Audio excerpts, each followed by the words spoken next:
no digo que es mi casa, pero la Este verdad es es, que tengo tan buenas amistades esta que es me tu, encanta venir. esta es tu casa, ya lo sabes. Y además, empezando por una gran amistad con el dueño y el editor de esta casa, con Alfonso Alfonso, Rojo. Y bueno, mi humilde persona, yo te he conocido muchos años después, pero ya te dije en la primera no sé, entrevista que mantuvimos que me parece que tenías una vida fascinante y sí, es con verdad. Hugo también he hecho Y alguna Con también, Hugo sí, Pereira sí, también, pues has sí, estado en más de una ocasión. Jaime sí. Rocha, que le habéis visto ya en muchas más ocasiones en Periodista Digital, él siempre nos pide que le rotulemos porque es su auténtica vocación. Lo demás te ha ido viniendo por Bueno, añadidura como capitán de navío retirado, aunque has hecho muchas cosas en la vida. Yo muchas, siempre muchas, digo que tú has muchas. tenido una vida de película, Muy variadas, además. muy Muy variadas, variadas. siempre al servicio del Estado. Y ya Sí, sabéis a lo que nos estamos refiriendo, pues sí, siempre al la verdad es que servicio sí. del Estado. Y hoy estás felizmente retirado y te dedicas, con notable éxito además, a escribir libros, Sí, novelas, novela histórica, un poco novela, un poco ensayo. Ponme las dos novelas que teníamos preparadas, las dos portadas, Omar, que teníamos preparadas, que son dos novelas que tenéis en Amazon de Jaime Rocha, fantásticas y absolutamente os van a enganchar desde la primera página. Operación El Dorado Canyon, de Jaime Rocha, y luego tienes otra también que se llama El Muro, ahí está, que tiene mucho que ver, como su propio nombre indica, claro, con la caída del muro de Berlín. Estas novelas están todas basadas en hechos reales. Como decimos muchas pues veces sí, los sí, periodistas, sí. luego se cambian lógicamente los nombres, las referencias, por una cuestión de prudencia y de respeto a otras personas, pero tú aquí cuentas cosas que tú has vivido. Efectivamente, además, como tú acabas de señalar, son novelas históricas, están basadas en hechos reales y vivencias propias mías, ¿no? Lo que pasa es que mucha gente me pregunta, dice, bueno, ¿y ahí cuentas todo lo que pasó? Pues evidentemente no. Claro. Evidentemente no. Por eso elijo el estilo novelado, no son unas memorias, es una novela donde hay una parte de ficción y una parte de realidad, ¿no? Pero también me dice mucha gente, muchos lectores, la verdad es que están funcionando muy bien, llevamos miles de libros vendidos, me dieron un premio en Estados Unidos a la primera novela, la mejor novela histórica del año 21, o sea que está funcionando francamente bien. Pero digo que me dicen muchos lectores que, aparte de lo que yo cuento de mi vida y mis experiencias y tal, es también una crónica de la época. Porque yo, por ejemplo, en la del muro, pues son los 5 años que estuve en la embajada nuestra en Praga, con la caída del muro de Berlín, entonces hay un antes y un después, y cuento la evolución, cómo se produce aquel cambio político y social en la Europa del Este, y bueno, pues efectivamente ahí sí que soy absolutamente fiel a los hechos, ¿no? O sea, ahí cuando narro cosas que pasaron realmente cuando se producen las primeras manifestaciones, que son reprimidas duramente, luego ya cuando el gobierno checoslovaco todavía Además, Praga, un sitio pide, emblemático, ¿no? fíjate, Para los era el más centro. jóvenes, la primavera de Hombre, a mí cuando Praga, me manda, cuando el 1968. general Manglano me manda a Praga, primero me ofrece irme a La Haya, ¿no? Y eso muy viernes por la tarde. Y Y tú el lunes dijiste, por la La Haya es mañana, muy aburrido. sí, no, Sí, pero no, yo le seguro. dije que sí, porque yo quería Sí. salir fuera. Yo quería salir fuera, entonces había estado a punto de ir a Rabat y me lo pesó otro buen amigo de esta casa que se llama Diego Camacho. Sí, señor. Yo iba a ir a Rabat y Diego me dijo, voy a ir yo, ¿sabes? Digo, Me he bueno, pues me adelantado. parece muy bien. Rabat sí que era un sitio movido Sí, también. En sí, Rabat, sí, sí, por las sí. cosas que nos cuenta Pero mira, Camacho, yo quería ir te tal, y entretenías. entonces esto, el general Manglano me dice un día, a ver, va a salir La Haya, ¿quieres irte a La Haya? Es un viernes por la tarde, digo que sí. Llego a mi casa, se lo digo a mi mujer, mira, nos vamos a La Haya, tal, qué bien, los niños, tal, los colegios, tal. Y el lunes por la mañana me dice que no sale La Haya, dice, porque necesitamos a alguien en Europa del Este, no teníamos a nadie, dice, te vas a ir a Praga. En Praga ellos dicen que es el corazón de Europa, incluso pintan mapas de Europa y Geométricamente, sí. ellos dicen que es el corazón de Europa y efectivamente Pedazo de es muy ciudad. importante, Praga es muy importante y bueno, pues total, que me fui allí en el año 89, antes de la caída del muro, y estuve hasta el año 94 y tal. Y entonces eso es lo que cuento en la segunda novela, El muro. En calidad, esto es una curiosidad mía, pero vamos, no es una curiosidad, ¿no? Pero pienso en nuestros espectadores siempre con una prudencia y además también con ese un poco halo de misterio. Leed las novelas de Jaime, de verdad que os van a encantar, os van a apasionar. ¿En calidad de qué ibais? ¿Ibais Pues mira, destinados a las embajadas? ¿Erais, bueno, tú, agregado militar, por ejemplo, de la no, embajada? ¿O no, no, cómo, no, cómo era no, aquello? no, no. A ver, Para no, entendernos, nominarme. el, el cargo que se usa normalmente para los servicios de inteligencia, no solamente España, todos, los americanos, los rusos y tal, cuando te mandan a una embajada con cobertura diplomática, pues te ponen como agregado cultural, que es una cosa así muy amplia y que no dice nada, ¿no? Pues Pero todo el mundo sabe y que el moverte agregado... por todas partes. Claro, lo que pasa es que a mí me pasó una cosa curiosa también, y es que, primero, eso suele darse cuando se produce, o sea, cuando manda un servicio de inteligencia a un representante oficialmente ante el servicio de inteligencia del país anfitrión, y bueno, aquí va fulanito de tal, y la cobertura diplomática es agregado cultural. Pero en el caso mío no existían relaciones entre el servicio checoslovaco y España. O sea que yo iba de forma clandestina. Iba destinado a la embajada como agregado cultural. Lo que pasa es que luego, cuando se produce el cambio, tenía el primer embajador mío, fue José Luis Vicente Ballester, mallorquín, y cuando ya se produce el cambio político allí, me llama un día a su despacho y me dice: no tengo diplomáticos, tú me puedes echar una mano, y me larga 3 consejerías: educación, prensa y cultura, 3. En prensa estuve ejerciendo, y además era una consejería que me apetecía muchísimo, porque me permitía, como cuento en la novela, incluso una de mis mejores colaboradoras allí era una periodista de Rude Pravo, que gracias a que yo era el consejero de prensa de la embajada, pues pude contactar con ella y tal y cual, ¿no?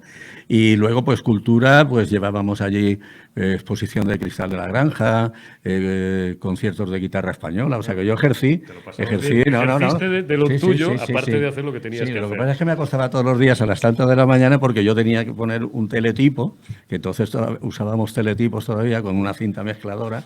Todas las noches ponía un teletipo a Madrid contando las cosas que de verdad, para lo que de verdad me habían mandado a mí allí, Por supuesto, ¿no? A nadie se le ocurriría pensar, ni mucho menos llamártelo a la cara, que eras un espía. Que eres espía. No, algún periodista amigo se atrevió a preguntármelo y se lo negué rotundamente, claro. Por supuesto. Como tenía que hacer. Me hacía mucha gracia. La primera vez que yo hablo con Jaime Rocha, una de las cosas que le escucho decir, esto, joder, parece anecdótico, pero no lo es. Dice: desde que me retiré llevo años pidiéndole disculpas a tanta y tanta gente, porque claro, en lo que tú has hecho, el trabajo que habéis desempeñado siempre al servicio del Estado, al servicio de España, dice, joder, pues no podías decir la verdad casi nunca, ¿no? Tenías que estar mintiendo permanentemente, no podías decir dónde habías estado, lo que hacías, contar. Evidentemente, o sea, han sido 28 años de mentiras.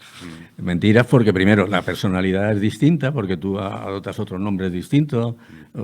Bueno, yo en Praga estaba como diplomático, efectivamente no estaba como capitán de navío, ni nadie podía saber que yo era... Vamos, de hecho, casé a una hija estando allí. Fui con mi chaqué puesto y tal, vamos, no se me ocurrió para nada ponerme un uniforme, ni mucho menos, ¿no? De los 5 hijos, la única que se ha casado con su padre vestido de chaqué ha sido esa, ¿no? La que se casó entonces. Y claro, y luego, pues, por ejemplo, toda la parte, cuando estuve en el Magreb, que es la primera novela, Operación El Dorado Canyon, pues yo cada vez que viajaba iba a la Comisaría General de Documentación con 2 fotos de carnet, les la entregaba, ya había un policía determinado que era el que la recibía, y me preguntaba: ¿y ahora cómo te llamas? Pues ahora me llamo fulano. ¿Y qué profesión tienes ahora? Tal. Y yo cambiaba de profesión constantemente.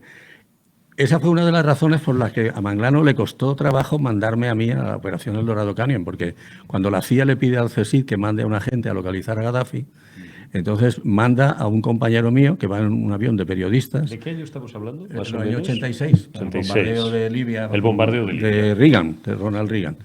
Entonces, Manglano te encarga, recordamos una entrevista que mantuvimos hace meses, te encarga localizar a Muammar al-Gaddafi. Sí, porque en el bombardeo no habían localizado a Gaddafi, de hecho, pues, había salido vivo. Y entonces la CIA, que no debía tener allí entonces a nadie, pues le encarga al CSIC, que le pide al CSIC que mande un agente. Entonces hay un briefing, y en ese briefing el director designa a un compañero mío, que se monta en un avión de periodistas con su carnet de periodista, y llegan a Trípoli, y en Trípoli no les dejan desembarcar. Les tienen allí varias horas en el aeropuerto y no tal. Vuelven a Madrid, volvemos a tener una reunión, y en esa reunión Manglano dice: bueno, ¿quién puede ir? Yo digo: yo voy. Y entonces él me dice: es peligroso que vayas porque a ti te conocen allí. Además te conocen por nombres distintos y tal. ¿Habías estado en Libia? Claro, yo había estado en Libia, en Argelia. Yo mandaba las redes clandestinas del Magreb. desde Mauritania hasta Libia. Yo viajaba con mucha frecuencia, cada vez viajaba con un nombre distinto, cada vez con una profesión distinta, cada vez, bueno, pues hacíamos las misiones. Ten en cuenta que estamos hablando de los años 80, donde no existía todavía Internet, donde no existían teléfonos móviles. Y eso sería absolutamente impensable, porque claro, en horas 24 estás ya, como dicen los gallegos, estás cachado. Estás, hombre, todo el mundo ya... por supuesto. En un minuto. Pero yo iba, por ejemplo... Llegábamos a un sitio, íbamos siempre dos. En esta ocasión fui con un ingeniero de verdad de la empresa que yo supuestamente era ingeniero, en este caso. Y íbamos, llevábamos dinero en efectivo para pagarle a los colaboradores del país en cuestión. Recogíamos documentación clasificada que había que sacar luego del país, o sea que era mucho más... Pero claro, que no hubiera internet ni los medios telemáticos que hay ahora, llega un momento que si has estado 2, 3, 4, 5 veces, estás quemado. Pues sí, además eso, que yo lo mismo iba como un empleado de banca, que como ingeniero, que como cualquier otra cosa, y cada vez me entrevistaba pues con las personas que tenía que entrevistarme y tal, y bueno, pues... Eso son cosas que luego cuando a toro pasado ya las cuentas y tal, y tú mismo te dices, pues mira, había que tener valor para hacer esto, porque realmente no... Ya sé que soy poco original, los periodistas normalmente somos poco originales. ¿Tú has pasado miedo? No he pasado miedo, y lo he contado porque yo he pasado miedo por mi familia, no por mí, fíjate. Porque yo cada vez que tenía una situación complicada, yo pensaba que los que podían pagar las consecuencias eran ellos, ¿no? Pero yo no, porque además lo explico. El miedo paraliza, el miedo te delata. Tú tienes miedo y empiezas a sudar frío o empiezan las manos a temblarte y tal. Los ojos. Claro, y tú, como yo he estado, por ejemplo, en una gendarmería en Marruecos, 1 hora de interrogatorio, claro, y con un nombre distinto, una profesión distinta y tal. Eso ocurrió además justo a la vuelta de Trípoli. Yo tuve que salir, yo tenía un vuelo de Alitalia a Roma, pero lo que tanto temía el director ocurrió en el aeropuerto, en el momento de salir. Había una persona que me conocía. Como en las películas. Último segundo, último minuto. Pero ya saliendo, pero haciendo el check-in ya para salir. Y hubo una persona que estaba delante mía, entonces yo le vi a él y le reconocí. Y antes de que él me viera, me fui al mostrador de Lufthansa y cogí un vuelo a Frankfurt y me fui por Frankfurt. Y salí, cuando llegué a Frankfurt, llamé a mi mujer y dije, estoy en Frankfurt, mañana llego a Madrid y tal. Bueno, pues llego a Madrid y me dice, mañana te tienes que ir a Marruecos, que hay que recoger una documentación urgente y tal. Digo, no me da tiempo porque tengo que cambiar la documentación, tenía que ir a tal. Dice, no, es que te vas mañana. Y digo, pero es que esto es peligroso, que me vaya con el pasaporte con el visado de entrada y salida en Trípoli y tal, un país en guerra y tal, y además Marruecos y Libia no es que se llevaran precisamente bien, ¿no? Entonces, bueno, pero es total que tuve que ir.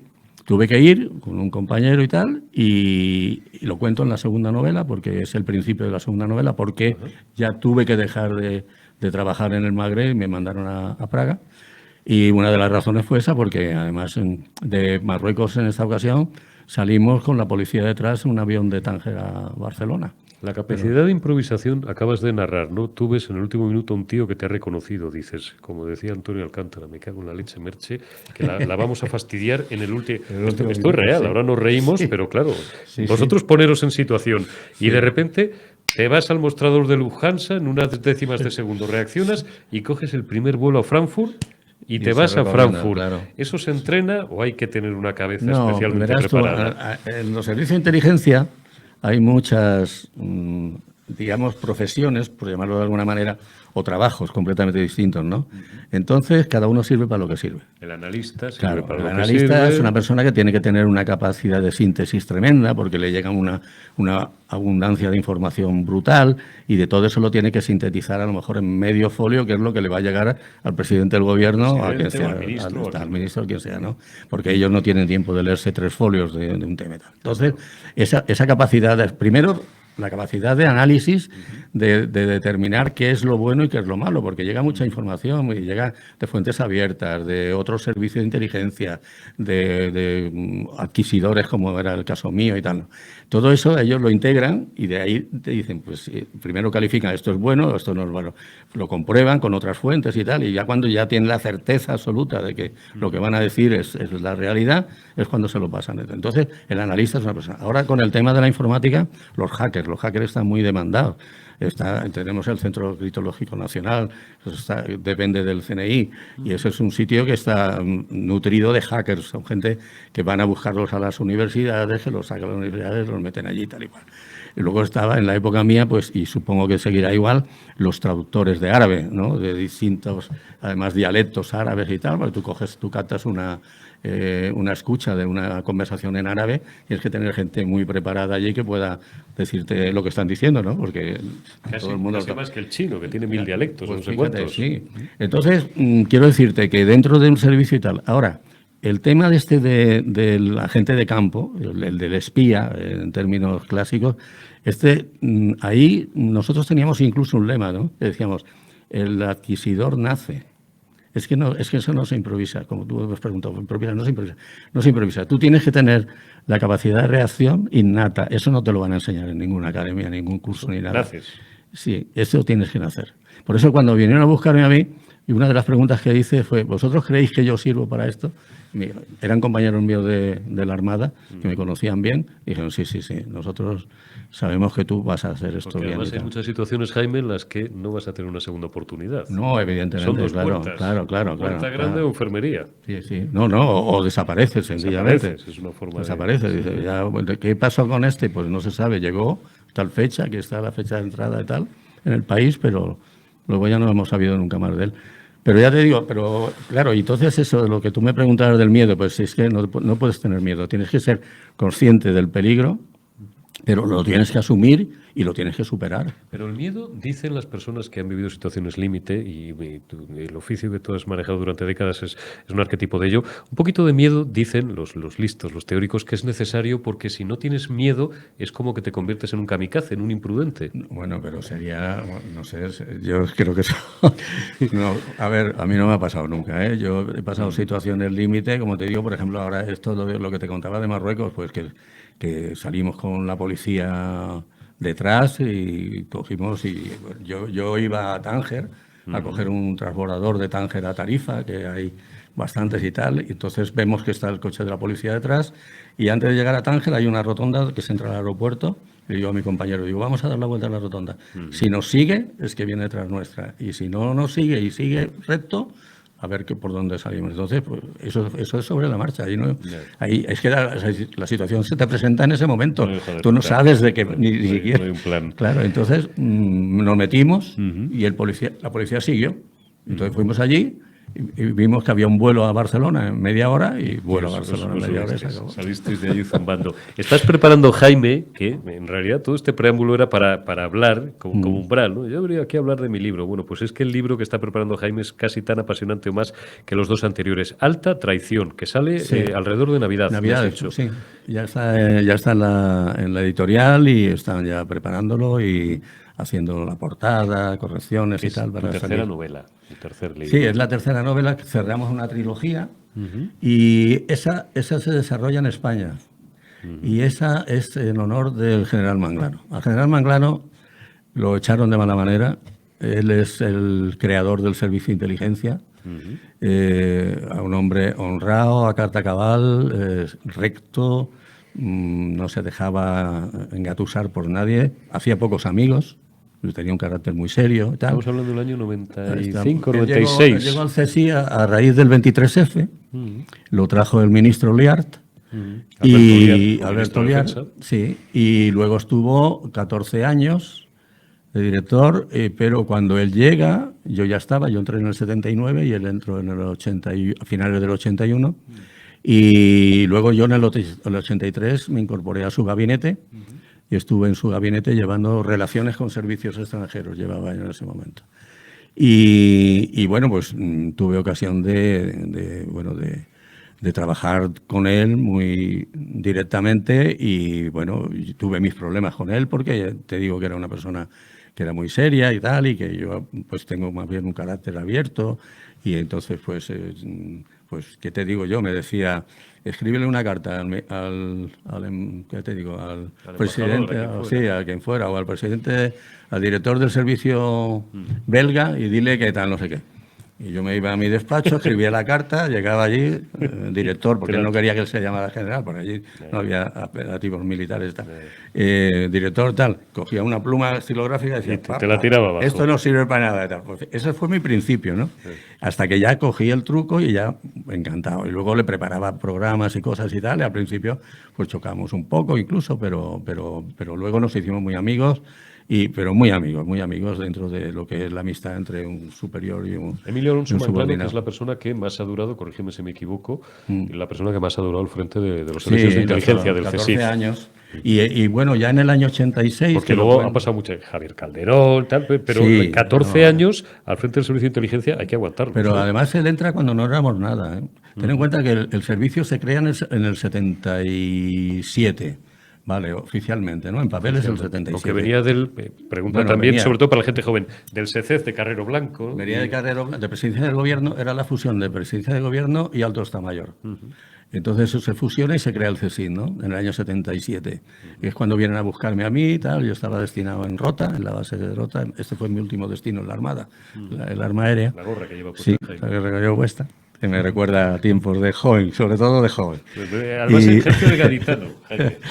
Y entonces cuando él llega, pues éramos, ¿qué te digo? No había una organización, no había una estructura, no había nada. Él crea todo, incluso consigue en la carretera de La Coruña el magnífico complejo de edificios. Eso es obra suya, todo eso. Que sigue habiendo hoy en día. Sigue habiendo. Kilómetro 8 de la carretera de La Coruña, la Cuesta de las Perdices. Ahí, la Cuesta de las Perdices, al lado del hipódromo. Vulgarmente a veces se llama la Cuesta. Sí. La Cuesta. Pues él crea todo y lo que pasa es que, como he dicho antes, no era una persona que se dejara influir por políticos, ni por partidos, ni por nada. Él sabía para lo que estaba y lo llevaba. Y entonces en el año 87, 88 hay un intento de echarlo.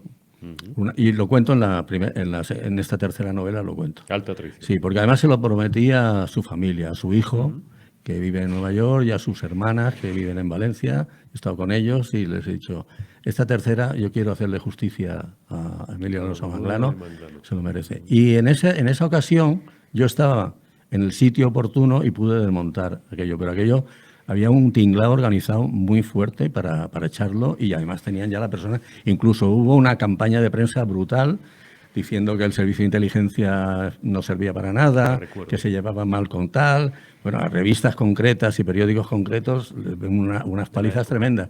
Incluso ya ponían el nombre del sucesor. Nombre del sucesor que yo conocí, que yo me hice amigo suyo y que... Me hice amigo porque me tenía que hacer amigo suyo para poder desmontar el tema. Y lo desmonté y lo cuento en la novela. Y luego ya en el año 95 hubo otro intento, fructífero en este caso, porque le tendieron una trampa a él y a más gente, pero vamos, le tendieron una trampa porque pusieron unas escuchas en una sede de Ribatasuna, pero dejaron unos cables colgando. Fue una chapuza para que se detectara. Y efectivamente, te acuerdas, ¿verdad? Se detectara. Yo he hablado con los técnicos de tele. Dejaron unos cables. Yo. Sí. A ver, como han pasado muchos años, ya da igual. Yo, hace 1000 años dices, no. O sea, este es un error que no se comete. No, para nada. Eso fue una chapuza hecha a propósito para que se le cogiera. Y eso le costó el puesto a Emilio Alonso Manglano, a García Vargas, el mejor ministro de Defensa. García Vargas, mejor ministro de Sanidad y luego ministro de Defensa. Mejor ministro de Defensa de la democracia. Mejor ministro de Defensa que de Sanidad, por cierto, a veces lo he sí, dicho, ¿no? Pues sí, pues fue muy buen ministro y le costó el cargo también al vicepresidente Serra. Las famosas escuchas, sí, por si alguien se está perdiendo o es más joven, ¿no? Tiene menos de 40 años. Las famosas escuchas en las que salía hasta el anterior jefe del Estado, Su Majestad el rey don Juan Carlos. Sí. Jaime, por cerrar hablando de actores, yo me tiraría horas hablando con Jaime Rocha, ya lo sabéis, y Hugo y Alfonso Rojo. Venimos otro día. Venimos otro día, hombre, claro que sí. Hemos hablado, porque yo quería hablar contigo de alta traición, que por eso además, y te agradezco mucho que hayas tenido la gentileza de acercarte aquí. Voy a terminar, a veces hablamos, y además siempre agradecemos, porque son de las entrevistas, probablemente junto con las de Rosa Díez, Fernando Rueda, Daniel Lacalle en el ámbito económico, las más seguidas por nuestros espectadores. Son entrevistas de 400 y 500.000 visualizaciones en muy pocos días, con Diego Camacho de la situación que estamos viendo en las relaciones diplomáticas entre ese trípode endiablado España, Marruecos, Argelia, lo difícil que es compaginar unas relaciones exteriores, una política exterior con dos vecinos que no es que se lleven mal, es que no se llevan directamente, están en una situación casi prebélica, aunque nunca van a llegar a estar en guerra. ¿Cómo valoras tú los últimos meses de la política exterior española, hasta donde quieras más o menos hacer una valoración general como persona que conoce muy bien el territorio? No te pido tanto una valoración política, sí, pero como una valoración de experto, de alguien que, joder, es que te conoces hasta el último palmo de aquello. Pues yo creo que ha sido un error por parte de nuestro gobierno el paso que ha dado en cuanto al reconocimiento, porque nadie se lo exigía. Quiero decir que llevamos muchos años en una postura que además es la postura de las Naciones Unidas y que es la postura que estamos obligados a mantener, porque nosotros hemos sido la potencia administradora del Sáhara. Entonces tenemos una obligación con esa gente, ¿no? Ten en cuenta que nosotros en las Cortes teníamos representantes, o sea, no era una colonia, había procuradores, había procuradores saharauis y tal. Bueno, eso no se puede dejar de esta manera, así por las buenas, y además las consecuencias las estamos viendo. Y no hemos ganado nada, porque yo no creo que las relaciones con Marruecos hayan mejorado, ni se haya evitado, como parece ser que daban a entender, que el servicio de inteligencia, ¿no? Y que el servicio de inteligencia marroquí, que es muy activo, y en España lo tenemos por todas partes. Hay hemos hablado aquí empresas, del lobby marroquí en España. Bueno, muchísimo. Políticos, empresarios. Muchísimo. Y luego toda la emigración marroquí, que siguen siendo fieles al rey, que están controlados por los imanes, en fin, eso es un tinglado de mucho cuidado, muy, muy potente y tal. Entonces, yo creo que esa postura del gobierno, el cambiar de postura, para la redundancia, en este momento, para reconocer los de la postura marroquí sobre el Sáhara y tal, no ha tenido ningún beneficio en ningún aspecto, ni siquiera en el tanto de la inmigración ilegal. Yo no he visto todavía por ningún lado. A lo mejor hay algún beneficio personal que yo no conozco, pero en cuanto a país... O algún temor personal. Aquí hemos hablado con Diego Camacho y está muy publicado, y Fernando Rueda, que es la primera persona, antes que periodista digital, y Nobleza Obliga, aparte de que es amigo, que en The Objective insinúa o da la información de un posible chantaje al presidente del gobierno por parte del gobierno marroquí, del sultán marroquí, como decimos Camacho y yo, y después aquí lo contamos, y hablamos con Rueda, hablamos con Diego Camacho, de ese presunto chantaje cuyo alcance no conocemos todavía ni el 1%. Podemos sospechar, pero algún día lo sabremos, más pronto que tarde. Los servicios de inteligencia somos personas muy malas, porque vivimos del chantaje, de la mentira, de la extorsión. Pero es el trabajo, claro, porque nosotros... Yo tenía un amigo sacerdote con el que hablaba de vez en cuando y tal, y le contaba algunas de estas cosas. Y me decía, mira, tú es como si estuvieras en una guerra, pero una guerra sin tiros, en donde hay un enemigo declarado que si lo que tú le haces a él te lo va a hacer a ti igual, exactamente. O sea, con las mismas armas que tú le atacas, él te va a atacar a ti. Entonces tú tienes la obligación de defenderte en ese sentido, ¿no? ¿La mentira es el arma más poderosa? Sí, sin duda ninguna. ¿Mucho más que una pistola? ¿O qué? Sí. Yo podría contar, como tú dices, podríamos estar charlando aquí muchas horas, te podría contar casos concretos. Nosotros captamos a un piloto del Arma Aérea Libia, aquí una operación con el Mossad. Yo he hecho operaciones con el Mossad, con la CIA, tal. Hemos trabajado, y entonces aquí en Madrid captamos a un piloto libio. Bueno, pues eso también fue haces la planificación, el briefing previo a la captación del individuo, y entonces lo que tienes que ver es las debilidades. Este señor, que le va la droga, el vino, alcohol, la señora, los señores, ¿qué es lo que le va? Pues lo que le va es lo que le das. Y una vez que ya ha caído, pues ya está. Y te puedes tirar meses estudiando al mochuelo y tal, y luego buscar el momento oportuno para ganarte su confianza. Y al final, pues cae. Y una vez que caes, y ya cerramos con esto, y quedamos emplazados para la próxima vez que vengas por Madrid o que hagamos una videollamada, una vez que cae, esto es un mito, lo de una vez que caes, yo he conocido gente aquí que que no tenían nada que ver ni con el Estado de Israel, ni tenían una especial noción y tal, y bueno, pues al final, por una serie de cuestiones, se han convertido en colaboradores del Mossad. Muchas veces la gente te pregunta y dice, oye, ¿por qué la gente cae? Pues por dinero, piensa mucha gente. No necesariamente, algunos por dinero, otros por patriotismo. Muchos, esto me llamó la atención hace muchos años, cuando lo comprobé, me lo explicaron por primera vez, por afán de venganza. Esto es una cosa que por lo visto Sí. no falla nunca. Todo el mundo tiene una cuenta Pero pendiente con alguien. Tú lo que tienes y que si tú le estudiar el ofreces... personaje y ver qué es lo que esa persona en ese momento Claro, necesita. lo que yo quería y preguntarte es, dárselo, y se una lo vez das. que caes o que colaboras con un servicio de Sí. inteligencia, da igual el que sea, ya estás prisionero de por vida. Prisionero es una forma de hablar, es una metáfora. Mm, no, además te voy a decir una cosa que te va a doler. Te va a doler no a ti personalmente, pero te va a sorprender quizás. Eso es lo que busco. Mientras eres útil. No, claro. Cuando dejas de ser útil, En cualquier oficio. fuera. Se acabó. Pero Al así, al ¿eh? arcén. Y lo más Pero que así, puedes aspirar es a que no te pase nada. Sí, pero así, ¿eh? Es así de duro, pero es así, ¿eh? No hay un compromiso eterno, digamos, ni por una parte ni por otra, ¿no? Hombre, tú tienes que procurar que el otro no te deje, porque el otro pues llega a saber cosas también de ti y tal, aunque tú te presentes con una personalidad distinta y tal, pero bueno, llega a conocer. Pero claro, esto es digamos, un contrato con un tiempo definido que es la utilidad del confidente, ¿no? Y eso no tiene edad. Tú puedes dejar de ser Sí, útil con 50 o hasta Sí, que mueras. bueno, eso no tiene edad.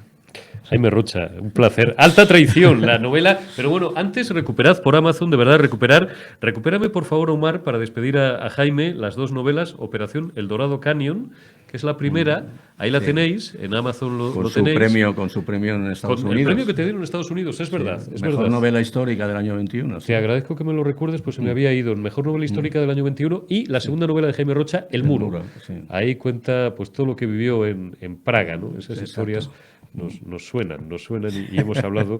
Tenemos un gran amigo común que andaba por allí también, Sí. 1989, Praga. Y la novela que saldrá en Navidad, que es la tercera novela de momento y cierre de la trilogía de Jaime Rocha, Alta Traición, no os la perdáis. Jaime Rocha, ha sido un placer, cuídate Igualmente, mucho. Eurico. Y me gustaría seguir hablando contigo pues cuando Habrá puedas. ocasión. Habrá ocasión. Gracias por habernos acompañado. Hemos cerrado, ya veis, con un broche de oro la última retaguardia de esta semana y de este mes. Cuidaos mucho y hasta el lunes que viene, que será ya pues el primer día hábil de octubre. 3 de octubre, más noticias y os las comentaremos aquí en La Retaguardia en Periodista Digital.